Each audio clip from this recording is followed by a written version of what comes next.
Well, welcome everybody to session 28, to Will and I's favorite afternoon of the month at work.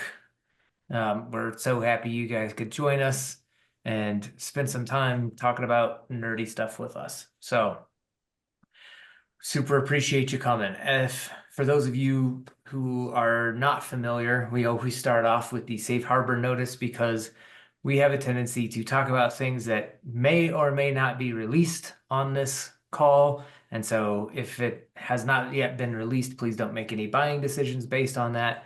This is purely just how things could potentially line out. So we're here to talk about interesting, fun things. Uh, don't get us in trouble if things don't pan out the way we expect them to. So we're a pretty informal bunch here, right? It's a pretty straightforward agenda. We talk about why we set all this up, who we are, and then we're going to deep dive into some topics. Today, we're particularly talking about tag governance and tagging metadata and how we can utilize that across the platform and how to do it better. And then we always open it up for a Q&A afterwards. So um, appreciate everybody joining us. So why did we do this? So the goal of this, Will and I started this series to really give people a community, to bring together a community of ServiceNow folks who are also dealing with a cloud native capabilities and on the journey of either utilizing cloud native capabilities or migrating to the cloud, and how does that all kind of work together, and is there any overlap? And of course there is. That's what we're talking about. But when we initially set out to this, there was not a lot of information about that. So we thought we'd pull it together and also give everybody a forum to talk and have questions as well. So we love doing it, and we're so very glad you joined us. So who are we?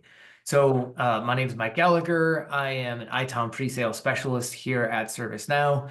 I focus primarily on the healthcare space for the Americas. I am a nerd with a capital N. I love all things technology, all things, games and gaming related. And I'm a big proponent of Kubernetes and containerization, which is a big part of why we got this process started. And today, I managed to get a Four Noses pump action, which is an imperial pumpkin ale, which is really quite tasty. I had to try one out last night just to make sure it was good. It's delicious. So looking forward to that. Will, over to you. Thank you, sir. Hi, everybody. Will Hallam. I'm a ITOM solution consultant working on ServiceNow's ITOM Center of Excellence team. I've been doing technology for like 3 decades. Lately, been spending a lot of time on IT ops, especially automating and cloud native type platforms and capabilities. Just really enjoy automating those drudgery, inducing repetitive tasks in my spare time. Like to hang out with my family, play a little pickup hockey, and the odd video game. Okay. So as Mike alluded to, today we're gonna dig into ServiceNow's tag governance, which, full disclosure, I had not really spent much time looking at, except for kind of the high level stuff until we got started prepping for this episode. It certainly came up often enough times in conversations, and I experienced myself as a customer before I came to work at ServiceNow. One of my duties was kind of overseeing my company's AWS cloud um, cloud environment, and just it was seriously like herding cats, dealing with the tags. There was no doubt that the ability to tag your resources was super useful. The problem was it was kind of like the Wild West. Somebody'd spin up a server and they'd like make up tag values based on what they thought were appropriate. And you'd get, even the key names would sometimes vary, whether it was different case, or sometimes there'd be underscores, sometimes there'd be spaces, sometimes just smushed all the words together. So, I totally get why it's valuable. And after playing with the solution within ServiceNow for a while now, it's pretty cool and very powerful. So exactly what is it? It is the ability to generate policy-driven audits of tagging within your environment. And it probably goes without saying, but I'll spell it out anyway. It is very dependent on your CMDB because that's where those records exist that are being audited. So it does, sit on top of CMDB, ideally, some type of automated ingestion, whether it's discovery or service graph connectors. But the nice thing is pretty much anything that populates your CMDB key value table can be used to facilitate tag governance. And so it instantiates your organization's requirements around what tags should exist. What tag keys absolutely have to be on everything out there. How many tags should exist? We do include an out of the box policy that simply lets you say, you know, anything out there that matches this filter spec must have at least X number of tags. What values tags should have. And so, in addition to saying these tag keys must exist, you've got a very powerful capability to generate expected values and then to promote findings when those values are not instantiated in the environment. The capability will remediate the tags that are missing or not correctly valued within your CMDB and in cloud. Currently, that's supported with AWS and Azure only on specific resource types. And the tool will actually tell you when you're in a remediation record, it actually just lists out exactly what resource types can be automatically tagged within the cloud. That being said, it's certainly extensible. I've got an example that will show how you can take a tag policy, an audit of a tag policy, and feed it into a flow, which can then pretty much do whatever it is you want. So there's certainly the capability to tag whatever is out there on an automated fashion. If there's an API, which any kind of cloud capability is going to have, it's possible to automate that remediation. And there is support for customer defined policies and remediations. So you can create your own policy types. And what that means is instead of just those three out of the box, these tags must exist, this many tags must exist, and these tags must exist and have these values. Whatever you can come up with, if you want to, you can create a policy that will make that, it'll test against that. Before I go to the next slide, I was a little remiss when I did my intro. I did not mention that I will be enjoying a Mango Cart mango wheat ale from Golden Road Brewing. And also just want to apologize in advance, dealing with a bout of bronchitis. And so I may have to mute to cough every now and again because the antibiotics are still doing their work. So we kind of touched on this, but just to reiterate why ServiceNow tag governance, why tag governance in general, because the metadata is ubiquitous. And the challenge is getting our hands around it and having it be well behaved enough that we can rely on it. I think I kind of just said that the value you get from your tag data is directly proportional to the strength of your tag governance. And some of the use cases or positive outcomes that good tag metadata make possible include service mapping. Tag-based service maps are among the easiest service maps to generate. So if you've got good tag data that you can then turn into those tag-based maps, you've got a very quick time to value for a fairly light lift. Access control.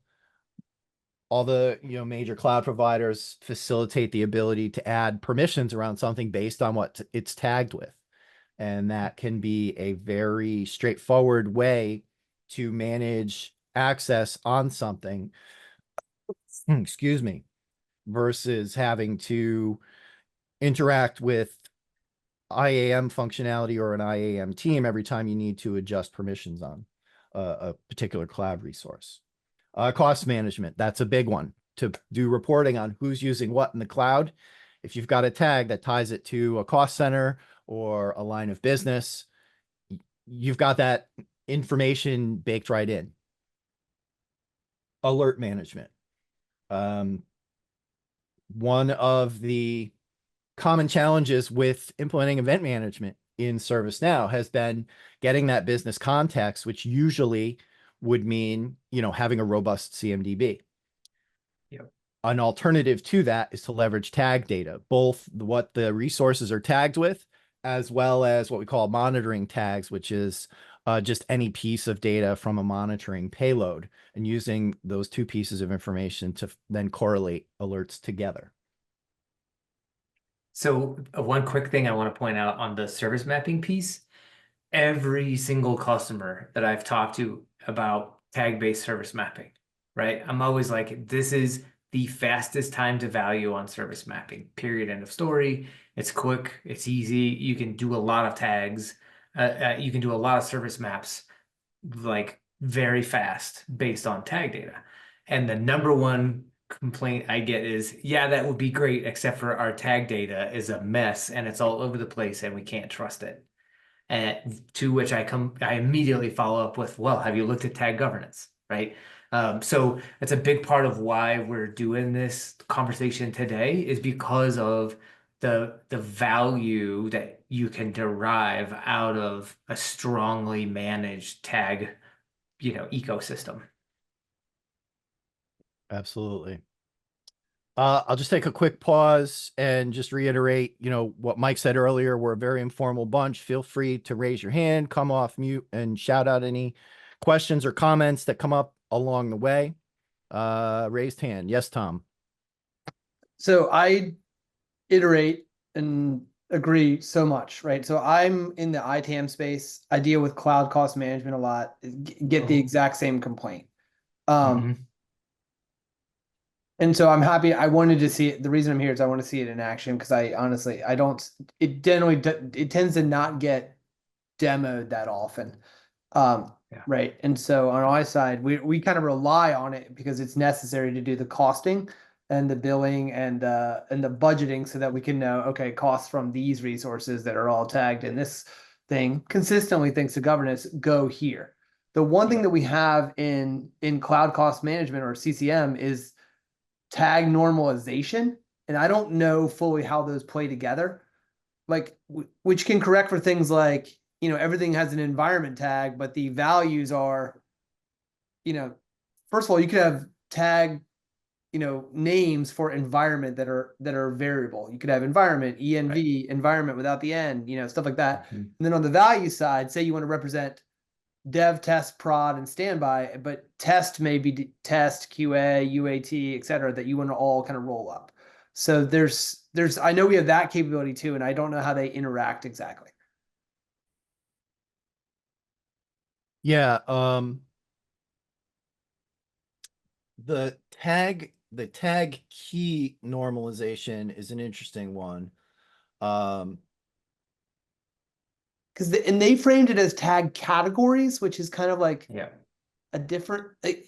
I'm fuzzy on this, and I'd like to not be. Yeah. Well, that's a good. Yeah, that's a good point.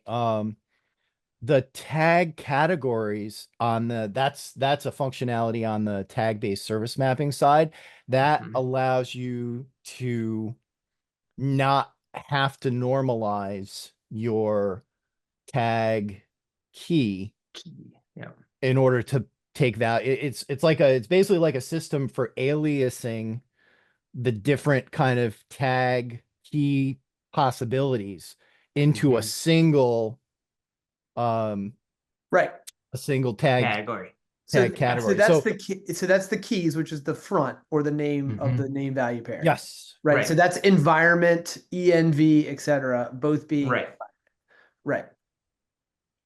Yeah. Okay. So it doesn't normalize the values. it doesn't normalize the values to so what you would probably do is you'd have kind of a parallel, uh, two parallel kind of work streams. One which uses the categories so that you don't have to fix the vagaries in that key name in order to start categorizing those, all the possible tag keys that are in use. And then you would leverage the governance side to gradually converge them so you don't have to keep like putting different ways to say environment into a tag category.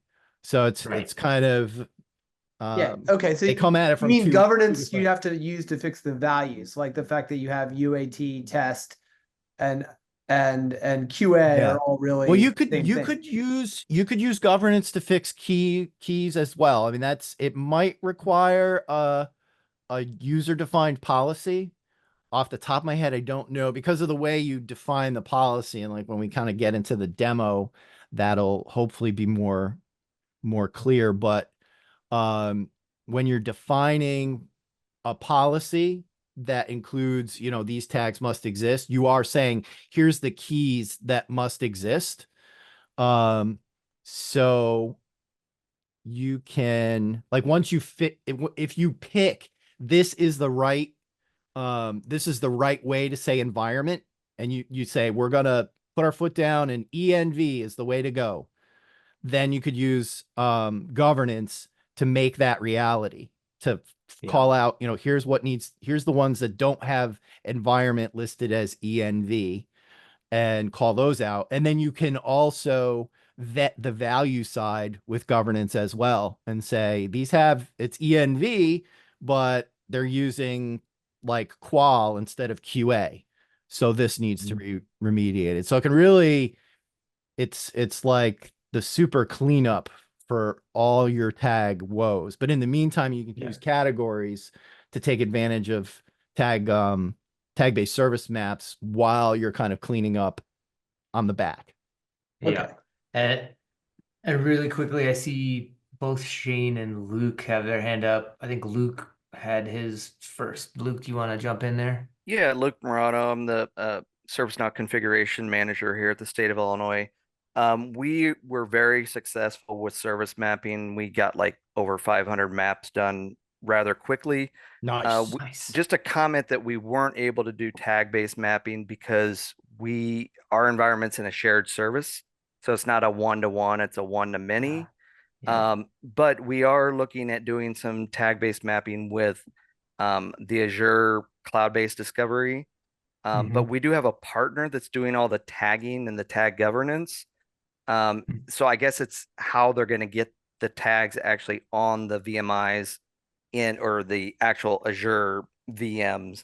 So we can just bring those down into the CMDB and do our tag-based mapping. So just a Yep. comment, if you've experienced any tagging on one to many where there's like an IaaS server that has multiple agencies applications on it, if it's just not possible and you have to have that one-to-one. So It's a I've good run question. into the shared service model before, and generally the direction when that's the case has been to just, rather than to try and say, oh, this app service uses this slice of this shared machine kind of thing, is to actually just create a separate kind of upstream service for that shared, an upstream shared service that refers to that shared machine. And then you've got your kind of your service that's using that with a relationship, as opposed to um that with tag based, that's kind of what you have to do is just add a level of hierarchy where it's like, okay, our service, which is making use of this shared service, is over here, and the shared service is down here. And then you just have a like hosted on or a depends on relationship established between the two. Because yeah, I mean, you kind of nailed it, is with tagging. Um, it's a key value setup. So if the key is like app service, and the value over here on the right side needs to have multiple values. There's no real good way to do that with tags. Like, try and do comment separated list. It's like, well, what order are they going to be in, and how do you break Right. that down and marshal that into the separate kind of key value pairs that are actually required. And we actually do get the tags from the VMIs and the vCenters for a server billing, virtual server billing report to say, is it small, medium, large? Is it billable, not billable, or rated? So we Nice. pull Yep. those down in and report off of that in our CMDB. Awesome. Yeah, good stuff. All right, Shane, I saw you had your hand up too. Yeah, thanks. So Shane Meineke, I'm the ITOM and CMDB product owner for a small telecom company. You may have heard of us. Our favorite color is magenta. Yep. So maybe a little more than a year ago, we started on a journey. It's a terrible phrase that gets overused, but it really was called Enterprise Tagging Standards. Oh, nice. One of the complaints or pain points I would say that our application owners kept bringing to us was, you're requiring us to map everything to a mapped application service, and right now it's all kind of manual, and we live in a big, large Kubernetes and container and cloud world. It becomes painful to do that. So what we did was we standardized on a key and a value, and that key is a specific term, and the value is actually the APP number, right? So if they tag their object, and whether it's a VMI or a Kubernetes service or a cluster of names, whatever their heart desires, if they tag that, then we have automation that picks up that key value and will create the relationship between that object, between that CI and the application service, and we'll even bring down the group values from the APP onto that CI if they're not populated already. Nice. So that's where it was a game changer for us, and it really helped out our customers, and it really wasn't that expensive on our end either to do it. The heaviest lift was working with teams to actually get the credentials and the keys deployed. A lot of customers didn't even know how to do it, so we took it upon ourselves to try to become a little bit of AWS and Kubernetes experts to help them along sometimes. But it's been really fruitful. So that's just an example of how you can leverage key values or tags to help you. So I figured that. Yeah, I appreciate that. Just to piggyback off of that, if you haven't looked at our recording of RapDev doing their kind of walkthrough of what the now.yaml capability looks like, it's kind of a similar thing, right? Like you put in a file as part of your build process, a YAML file, and then it builds the tag-based service map automatically as part of the build run.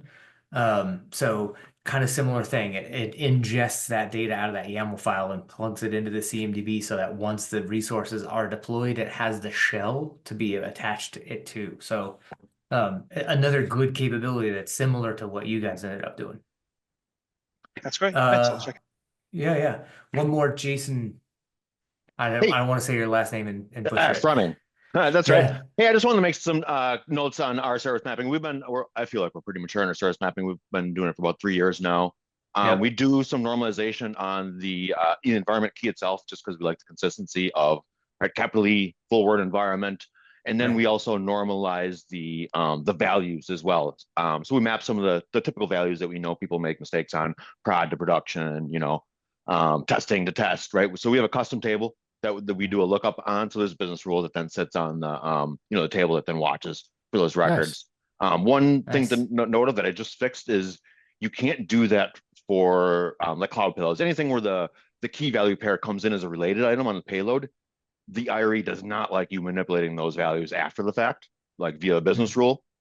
So I had to create a pre-post processing scripts that chained onto our AWS, Kubernetes, all of our cloud patterns where those come in as key value pairs, and do that work inside those before it hits the IRE. Right, before it hits it. Yeah. Yep, exactly. Otherwise, we were running the issues with duplicates, partial payloads, incomplete payloads. We had multiple millions of records in the incomplete payloads because those records would get rejected. It wouldn't see that the existing ones were already on the CI, so it would try and insert them again. So our duplicate, we got a business rule to prevent duplicates there. Would reject those, so we'd have millions of log entries right from that thing. Yeah. Yeah, so just a thing to be aware of. If you do try to do any normalization, trying to stick that into the pre-post processing script that comes as a related entry. And then one other thing to note is we are trying to transition from our second key name, right? So we have a technology asset number that then goes along with our environment key. We want to transition to a completely new number, right? So just imagine what that could entail, right? Building all new application services and everything. We found that there is a hidden feature where in your tag category, you can add multiple tag keys, right? So in your service family, you're in the tag category where you got your service number, you can add multiple tag keys in there. On the service itself, you can manipulate the metadata, change that JSON, make that a multiple value pair, and then they'll still match up. Now we can use both the new and the old value on the CI and the application services, and boom, they'll still service map themselves. Oh, nice. Yeah, it's pretty Good nice trick. feature, man. It saves us so much work, like having to Right. not build new services and not have to try and re-key all of our Right, not ending CIs at up the with a same bunch of time. orphans. Yeah, exactly. Yep. So nice Neat. new hidden feature that I hope they document. Yeah. Good stuff. Well, thanks for everybody for reaching up and chiming in. That's exactly what we're here for. Yeah, awesome. Let's press forward with how do you go about it? Luke, are you raising your hand for a second time or? Nope, I forgot to put it down. I apologize. Okay. No worries. Good catch. So a quick rundown on okay, this is great. How do I get it kind of thing. Anything with any ITOM SKU starting with visibility V2 on up. There's certainly various older SKUs. It's been around, this capability's been around for a while now. But kind of from a modern SKU perspective, visibility. So if you just have discovery, this will not be included. You need at least the visibility piece, which is kind of like the next step up from discovery. And then, again, on up from there to be able to be entitled to tag governance. Store app name is tag governance. I highly recommend that if you want to take a look at it, that you spend the 60 to 90 minutes to go through the tag governance overview, self-paced video and slide driven class that's available at Now Learning. Is a no cost class, and it definitely just kind of gives you the lay of the land in a quick and concise fashion. The other nice thing about it is it does include an example of how to do user defined policy type, which with some XMLs you can actually import into your instance that will kind of give you some examples to look at, which I find is always better than trying to just do that kind of stuff from scratch. So highly recommend, if you are interested, that you take care of that, or that you take advantage of that. The one thing, when that class came out, there had been kind of a bifurcation in tag governance entitlements, where you needed to have one of the old ITOM governance SKUs in order to remediate tags out in the cloud. That's no longer the case. I did verify with the product team that they kind of pulled that all together. So if you've got tag governance, you've got the ability to remediate in the cloud if you do so desire. So some hints that I've gathered around using tag governance. Dave Wilkerson, actually, I think in our last session, because we kind of gave a teaser about this topic, and he mentioned that one of his lessons learned being in a multi-cloud environment was that if you're in that kind of situation, provider prefixes are your friend. And so what I mean by that is, say you've got an environment tag. Consider having the AWS environment tag be like AWS underbar env or environment or whatever. GCP, have GCP underbar at the beginning, that kind of thing. Just because sometimes, especially when you're in that kind of diverse of an environment, you have different teams in charge of different standards, and it can be useful to provide that segmentation so that you can kind of keep people happy and not feel like you're stepping on toes or no incursion into into their territory. Yes, Durga. Hey, Will, thank you so much. This is Durga from Synchrony. One of the best practices we did in this tag governance in the multi-cloud environment is we created kind of a namespaces, like I'm following on the context of the same first line where prefixes, we have a company, colon, and then it goes to the next public CSP, whether it is a Google, Azure, or AWS. And after that, multiple teams have their own namespaces, like maybe it is a database or a compute.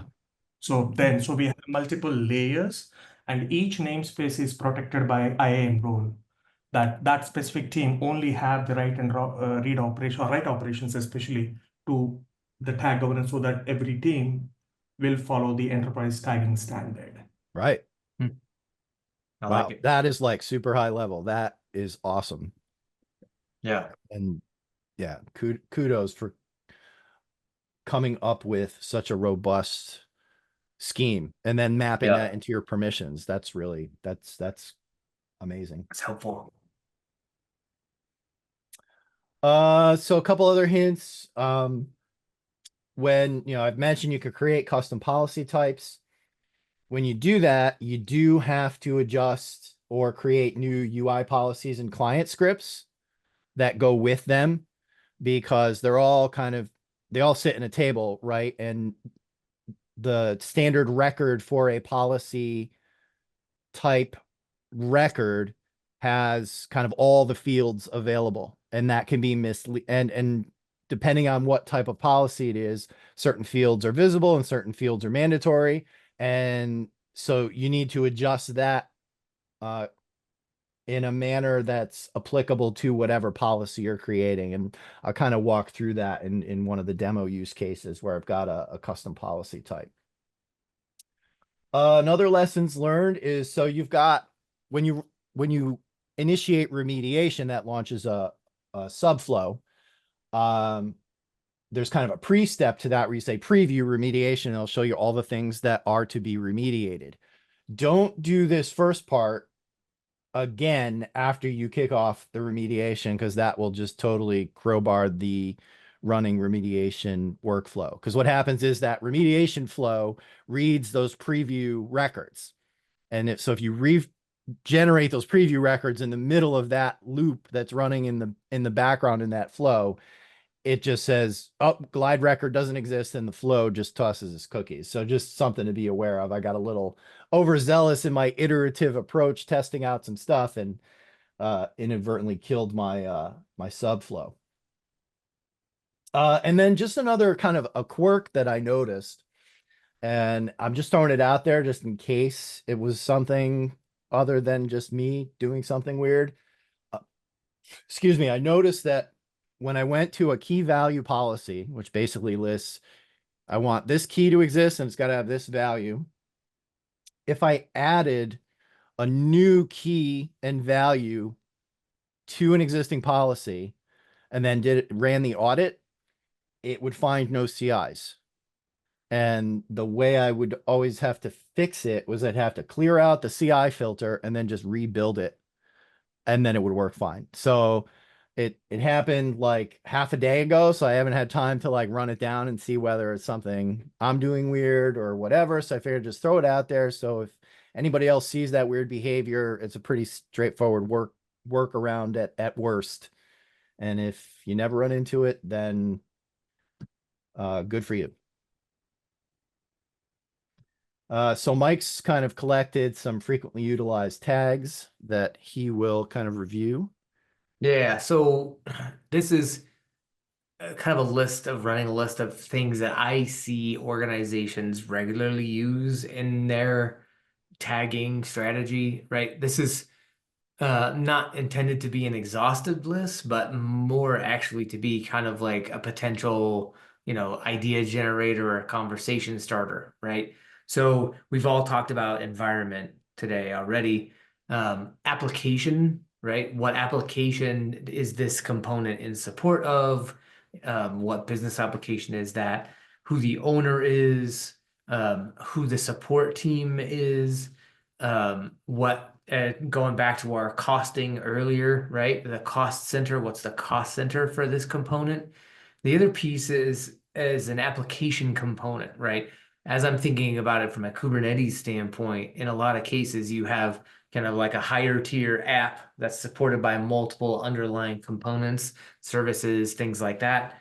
So being able to identify those individual application components via tags can be incredibly helpful. And then we also have configuration information, right? Things that inform other processes around how to interact with this thing, right? So I've seen organizations use tags to derive the backup schedule, to derive the maintenance schedule, to derive how it should be monitoring and monitored, criticality of the application, almost any particular piece of metadata that you might want to track in the CMDB could potentially be put into a tag so that it can be used by other applications as well. So something to think about. And again, by using governance, you can use tag governance to maintain synchronization between that metadata in the CMDB and the tags on the cloud infrastructure platforms. Nice. And Yeah, that's the please, thing is this is bidirectional. So you can, when you come up with policies, not only, can you use it to check up on their effectiveness and how consistently they're being employed, but you can fix it when they're not correct, when they don't match up, which is really nice. yeah. Yes, Mark. I see you have your hand raised. Hey guys, Oh, thanks. This is Mark howdy. from Secure and Financial. I'm a solution architect, and I'm the process owner for what formerly known as APM in our ServiceNow instance. Question, Mike, because I see some of these tags here, and like one of them stands out to me as owner, and I feel like we've kind of got a little bit of a mess with owner already, where on the business application table we have owners, and on the app services table we have owners, and we have owners at Yep. all the way down on like the software model. Is this another place that owner appears, and now we have to try to keep it in sync, or how do you see that, kind of being resolved or handled? So that's a good question. And I would say this should be a belt and suspenders type model, right? This should be another place where it can exist, but it should not be the system of record for that, if that makes sense, right? Especially when we Sure. think about this from an enterprise architecture standpoint, right? The definition of who an app owner is really kind of in some cases dependent upon how the organization sees it, right? Right. And so this should be informed by that process as opposed to driving that process, in my opinion. However, as well mentioned, this can be a bidirectional configuration, especially with tag governance, right? So you can say, if you're a cloud first organization, which, with a lot of newer organizations, that's how they do it, right? Like owner gets set on the components in the cloud infrastructure, and then the cloud infrastructure is the system of record for that owner data. And so everything else downstream is informed of that, right? Most organizations are not born in the cloud like that. And so I would see that more as an inverse, right? I would see that as when an application gets requested or officially designed, that's when the owner is defined, and then tag governance will push all of those components out to have the updated owner information so that those tags can exist in the cloud infrastructure. Okay. All right, thanks. Yep, no worries. Sorry, super long-winded answer. I see Michael's got his hand up too. Hi there.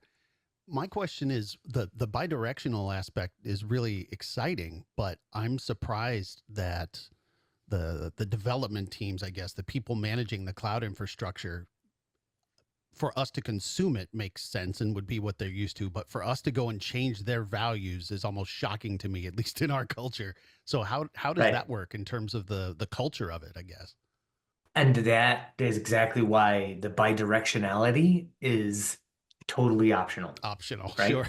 Yeah, right. I mean, at the end of the day, the step one is all this accurate, right?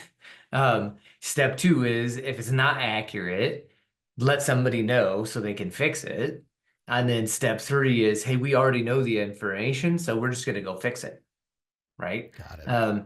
You don't ever have to go to step three if that would be such a massive cultural shift that you'll cause, like tectonic plates and everything, right? Fair enough. So, yeah. Thank you. Yeah, it's like most things in the platform, very configurable, and it won't do anything that you don't specifically want it to do. Yeah. Okay, before we Hey. get into kind of the demo, go ahead, Mike. Really quickly, sorry, apologies. Yes, Valentina, we will absolutely share the recording out. It's all gets recorded and posted up to YouTube, on our YouTube channel. So we will get that out to everybody after the call. Thank you. Perfect. Yep. Continue on. Absolutely. Okay, so what I'll do is I'll just run through a few use cases. I guess I'll start with just a basic kind of lay of the land. As plugins go, tag governance pretty basic in terms of the menu structure. It's got three options: a dashboard, policies, and remediations. And then the tag policy types, which is kind of the table by which you would define your own tag policies. There's not you kind of have to, create your own shortcut to that if that's an area that you want to get into. But like I mentioned, there's examples on how to do that available for free via the overview class on Now Learning. So the first example is just going to be kind of a made up AWS tag and value policy example. So here is a tag and value policy that I've created. And when you create a tag and value policy, you define the key that you want. That's the left side of the tag. And then you can either specify a static value or you can specify a value via script code. So what I've done here is I've created a couple keys that are going to be generating their values, their expected values based on some script code. So I just created this one, which is going to be AWS _ best _ tag, and that's just going to be set to the current date. I just did that because I wanted to show something dynamic, but something that would change on a regular basis so that I could run through an audit and remediation type scenario. And then I created this other guy here called AWS _ tomorrow, which per the name is expecting to be set to tomorrow's date. So once you've got your policy, well, and the other aspect of a policy is you're going to set up a filter. And so you can filter based on a cloud service account and a specific data center or data centers. In this case, because I've only got virtual machine instances coming from AWS, I just put a simple filter on it saying that the class is virtual machine instance. And so there's a few UI actions available. I will click the one called Run Audit. And because it's just querying the CMDB, it's not actively, this doesn't invoke discovery or anything like that. These tend to run pretty quickly. Let's see.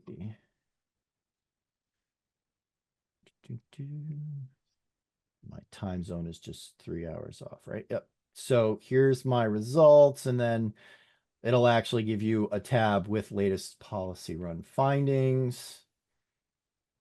And so it basically lists all my EC2s that are not matching up with the expected value for each of those 2 tags. So that's really all it takes to create your first tag policy. Again, this sits on top of CMDB. So you've got to have either, for AWS, you've got to have Cloud Discovery or SGAWS or something populating CMDB, and the CMDB underbar key underbar value table with, the appropriate associations between those cloud objects and those key value pairs. So now what I'll do is I'll go to the remediation side. Hey, hold on, Will. Can you jump Yes, back sir. really quickly? Couple of points on that page before you move on. So 2 things. One, by default, it only runs on a schedule here, but there's this run on cloud events checkbox here. A lot of cloud components get updated via event-driven discovery when the event comes in. And if you check that box, anytime one of those gets updated, it'll actually run this policy to run it against those components that came in via that event. So you can do this on a more real-time basis. The other important point to talk about here is this task assignment tab, right? If you're not going to do the automated remediations, then what you want to do here is check that create tasks and then show to who to assign them to. So that way, now at the very least, you can put them in the right hands of the right people to go and fix the tags that need to get fixed.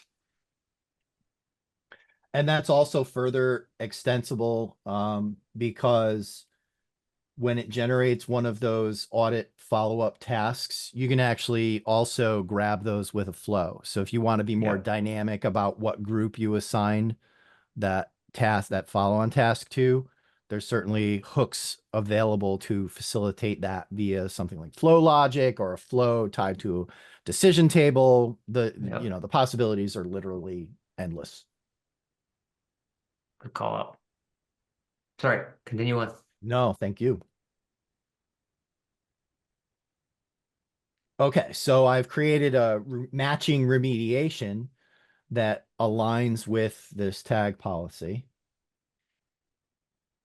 And so again, when you're remediating values, so you can have it happen automatically if you want.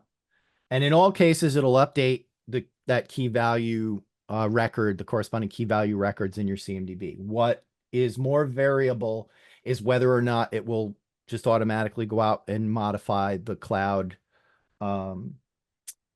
resources. So it calls that out in this blue box up here. It tells you here's the specific cloud resources, which if you click this update tags in cloud checkbox, if it's one of these, then it will go out there and update the tag on the cloud side. So to kind of illustrate that, I'm going to go to my EC2 instances. Here's one of them. And we can see I've got my AWS best tag here, which is set to 1023, which got called out as incorrect because it needs to be today's date. And then my AWS tomorrow tag was set to today. So that's going to need to move forward as well. And so the way I define, here's what value to change it to. Again, you've got that same kind of related list similar to what you've got in your key value policy. And then if I click into one of those, you'll see there's script code that determines here's the value that it should have.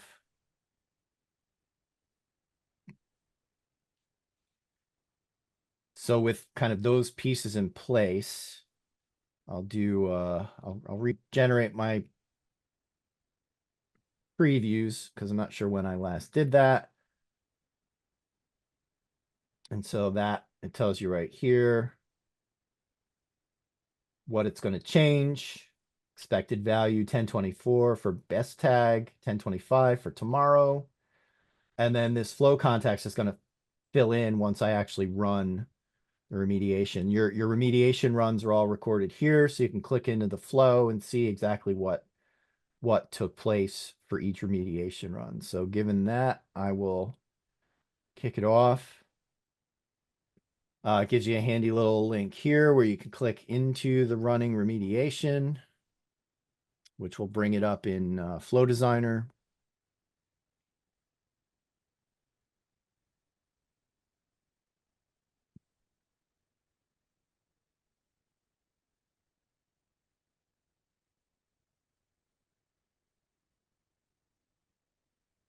And just on a kind of a personal note,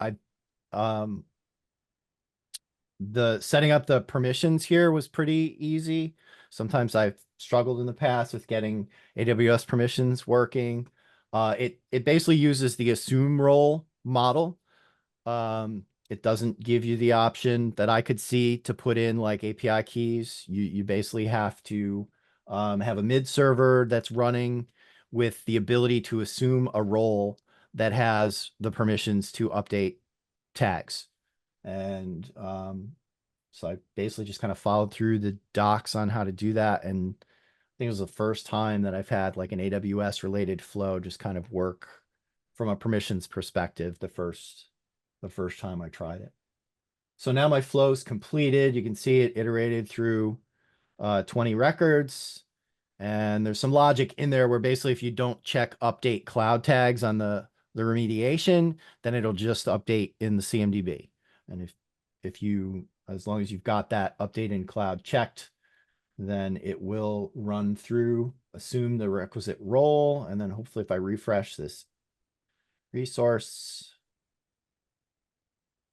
So now we can see AWS best tag is set to 1024 and AWS tomorrow is set to 1025. So my tags are fixed. If I had wanted to, I could have had that happen all automatically behind the scenes, completely hands off, but I chose not to do that because it's easier to demo if I can push the button.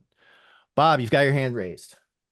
Yes, sir. Just a question: if I'm not remediating in the cloud and I'm just doing it locally, what happens the next time there's a discovery? Does it overwrite or does it add new tags with the original values? If the key is the same, then and you've just fixed the value, then yeah, then it'll modify it, and then the next discovery will kind of put if it hasn't been fixed back wherever the source resides, then yeah, it'll just kind of do a back and forth. It'll keep showing up on reports. So kind of the real world scenario there would probably be, instead of just changing it in the CMDB and letting it go back to the bad value, doing kind of what I'm about to show in the next scenario, which is kick off some kind of a flow, which kind of informs the responsible parties that, hey, this tag value is missing or it's not correct. Here's instruction, ideally, here's instructions on how to fix it kind of thing, or, something to kind of fix the source data. Because otherwise, as you probably imagine, it'll fix it. And then the next time it discovers, it'll be broken again in the CMDB. Thanks. I'm not sure if you'll cover this later on, but what about if I have a resource and let's say I remove some tags from it, is it going to also remove the tags from on the ServiceNow side or no? Yep. Okay. Thank you. Welcome. Okay. So the second scenario, I just kind of made up a governance kind of a situation in a made up organization where, say, you just establish that in order to kind of facilitate things like tag-based service maps, you say, okay, every application namespace in Kubernetes that we have out there should have a tag which ties it back to a business application. And so in this case, I settled on a standard tag key of app SVC. And created my own policy type called a tag lookup policy, which will take that, if that tag exists, it'll take the value that's passed in and look it up in the business application table, which is right here. So you see business application table. I've got two app services or possible values defined, doc portal and claims policy, claims processing. And then I've got my lookup where basically what I said was I just defined this policy saying whatever the key is, look for the value to exist in whatever table I pass in as the value piece of this. And so this was kind of one example of, because once I created this, I had to add some UI policies so that it would not show me, so that it would actually show me this related list. Because if you pick a tag policy, and just go back to this one really quick. If you pick a tag, if you do a new tag policy, then depending on which kind of tag policy you select, it determines what fields are in the form and which one, whether they're mandatory or not. So the tag count policy, for example, you got to have a name, you got to have a tag count. And then if I switch it to a tag key policy, then you've got to have a comma separated list of expected tag keys. And so all of that is determined by a combination of client scripts and UI policies. And so you've just got to make sure that you're aware of that and adjust those as needed. That's actually covered in that overview course that I mentioned. So it's not kind of obscure. There's also a nice community article that there's going to be a link to that in the slides when we send out the slide deck. And both of those are great, kind of great resources when it comes to really digging in and making tag governance your own. So I've got this custom policy set up. And so if I run an audit against it, and then I look at the latest findings, what it'll do is for all of my pods, because I'm for the purposes of this example, I'm pulling out and just everything that's a Kubernetes pod with an existing app service tag defined. So this policy is focused on kind of the correctness of the value. I didn't combine it with kind of the tag needs to exist requirement for the sake of this example. So we can see, right here, I've got a pod which is compliant. So whatever it's got defined as its app service is already in the list. But this one down here, it says there's no matching record in business app table for compensation. And then it in turn, it generates a follow-on task, which I can drill into. And so just to kind of go behind the scenes for a second, I just created this simple flow, which says whenever there's a follow-on task created where the assignment group is Kubernetes admin, because I did in the policy, I did use that task assignment tab up here. So task assignment, I have it set to create tasks and assign it to Kubernetes admin. And then this flow is picking up whenever an assignment group of Kubernetes admin is found on one of these follow-on tasks, it just adds a quick note saying, hey, here's the procedure for adding the applicable record in the business app table. And so then if I go back to one of those tasks, I'll see a work note included in the task that has the link to my KB, which just basically says, request a new biz app record from the CMDB team. And then if the tag already exists, close the task. If the tag is missing, then create the tag and assign it the value that we just put in there. And so now if I just create, what was the, let's see what was missing, compensation. So if I go just create a new record here for compensation,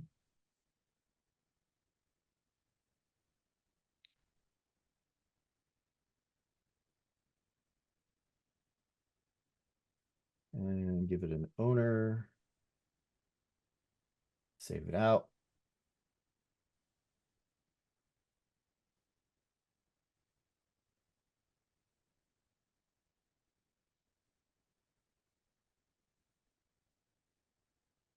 So that was this guy here. So now if I just rerun my audit,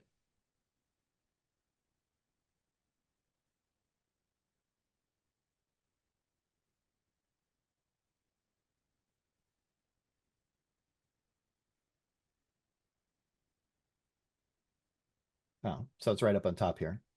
So now my pod is certified. So just a quick example that kind of shows the power of like a custom policy and being able to tie it to kind of other pieces of the CMDB as opposed to having to kind of manually manage that kind of stuff. Which before I kind of dug in, I didn't realize that the tool had that level of flexibility and power to it. So I thought that was worth kind of calling out. Let's see. So Durga is asking with regard to application tag, what would be the recommended best practice for cloud resource as a shared resource supporting multiple application? Oh, yeah, I think that came up before you had joined. Somebody else kind of brought that up. Durga, that is kind of a feature of tag metadata as a vehicle for service mapping. And what I had generally gone with when talking to customers about that is actually just create a separate standalone app service for that shared service and then just relate the dependent service to it as opposed to try and fold that shared resource into that specific app service. Yeah, I certainly welcome other suggestions as how to deal with that based, given the kind of inherent kind of limitation of using the key value, a key value store to create those, to create those app services. Yep. And then there's another question around like, where does the tag governance responsibility lie within most organizations?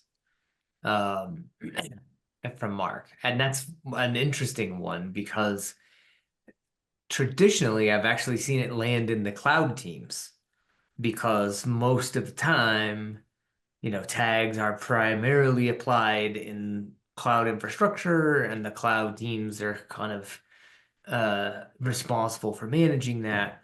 But anymore, that's a little bit like having the fox watch the hen house, Um, they can kind of say, oh, our tags are great, right? And it doesn't really provide the value to the rest of the organization that needs to. So Yeah.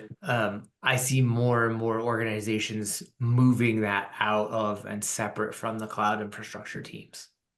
Yeah, quick anecdote from my own experience. When I was at a customer, our tag governance journey was very early, but the kind of the driving force in that org was the enterprise architecture team. They were the ones who were at least trying to drive the conversation for us.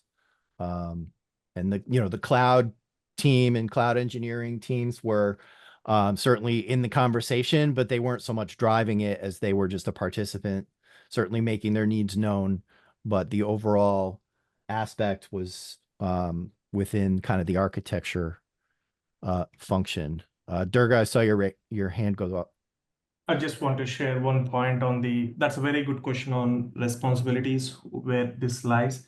We had a back and forth conversation with our stakeholders as well. So what we did is we formed a governance body, tag governance body, and it has a multiple teams like, public cloud team, DevOps team, applications team, and also ServiceNow team. So there are various responsibilities we said. One is tagging standard, execution, like preventing and detecting controls with the DevOps teams, and post, the complaints and the remediations are with ServiceNow team. That's how we created our duty separation. And that's a great structure for that, right? Yeah. To ensure that the right people are involved and informed, and the people who can actually properly remediate them have the proper responsibility. So I think that's a good structure.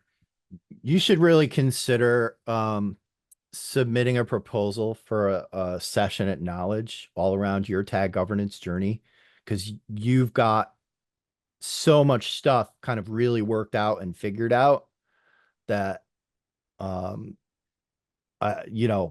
think other customers would love to get the benefit of your experience with regard to that. So Yep. just my 2 cents. If you consider, presenting that at Knowledge, you should definitely you should throw your hat in the ring, because I think what you've done is really great. Thank you, Will Agreed. Wilkins. Bob is asking, can I remediate tags in vCenter? As far as I know, the only things that work out of the box are AWS and Azure. That being said, there's certainly vCenter spokes available, or spoke actions available in Flow Designer. So there's no reason that couldn't be done using a standard kind of low code, no code flow. But as far as like out of the box, just check the thing and it'll go do it. As far as I know, it's AWS and Azure. Yeah. Thank you. It's because it uses the what is it? The Cloud Action Library. Cloud Yeah. Action, yeah. Yeah. So as it stands right now, there's only Cloud Action Libraries for AWS and Azure. So Okay. you can do it on vCenter, but you're going to have to build your own action to do it. Right. Do you guys know if and when they're going to do GCP? I do not. I will make a note to Question. see if there's any kind of official roadmap milestone planned, or if it's still let's see, GCP.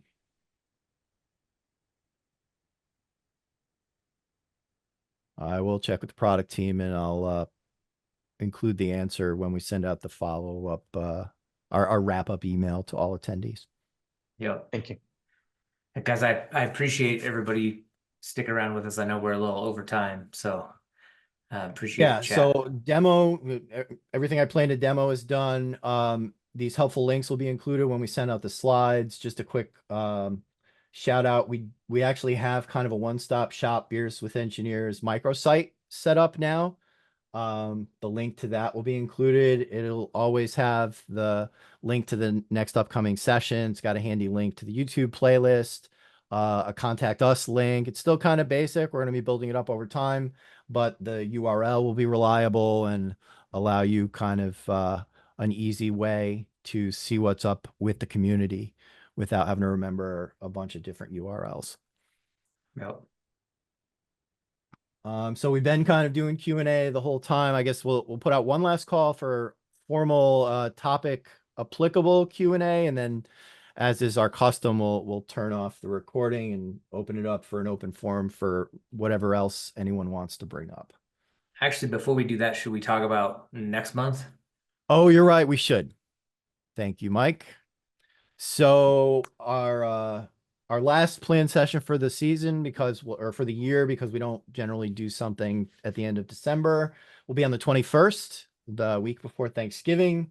And we're going to have Nick Ryan from the product team come and talk about ServiceNow API Insights, which is a super exciting enhancement to our overall visibility suite that's going to really dig down into various API gateways and providers and give you a lot more data in your CMDB around those API endpoints.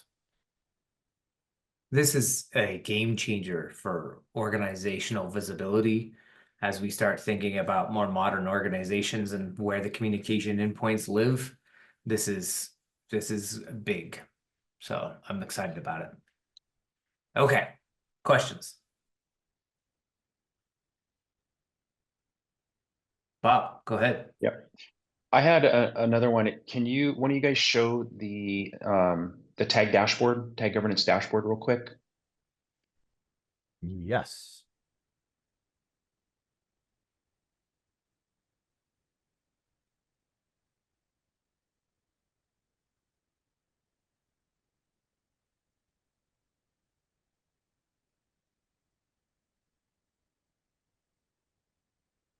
And you see the little drop down underneath health there, the group by?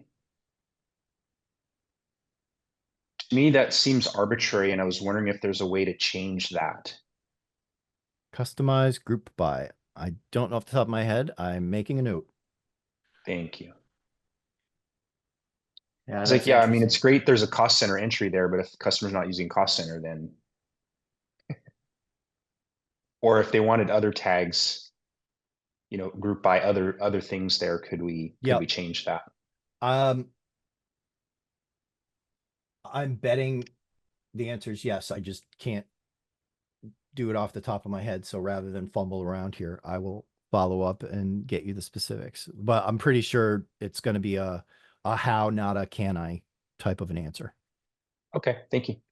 You're welcome.